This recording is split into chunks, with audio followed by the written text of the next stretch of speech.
I'm back with a part 2 that looks at the defining childhood events of Generation Jones. If you were born between 1954 and 1965, just like me, you're part of Generation Jones. And our childhood wasn't shaped by what was happening in our homes, it was shaped by the world that was changing around us.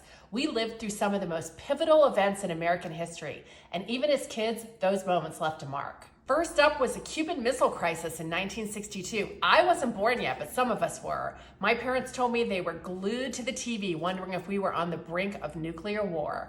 For the first time, we realized the world was a dangerous place. The Cold War wasn't just a history lesson. It was something we lived through day by day. Next came the assassinations of President John F. Kennedy in 1963. It actually happened on my mom's due date. I was born a week later. But my whole life, I've been hearing stories about how it was a defining moment, our first real experience with a national tragedy. The civil rights movement was also a big part of our childhood. We saw this struggle for equality on TV. Dr. Martin Luther King Jr. leading marches and giving speeches. And then in 1968, we were hit with another tragic loss, his assassination.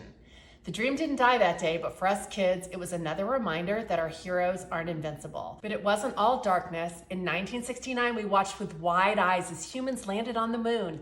Neil Armstrong took that giant leap for mankind, and for a moment, it felt like anything was possible. And while we were still young, the Vietnam War raged on. Our older siblings were burning their draft cards and protesting in the streets. We weren't old enough to fight, but we saw the toll it took on our families and the country. All of these events, some tragic, some triumphant, shaped our generation.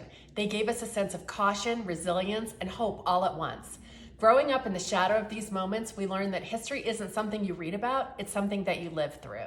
Follow for more Gen Jones content.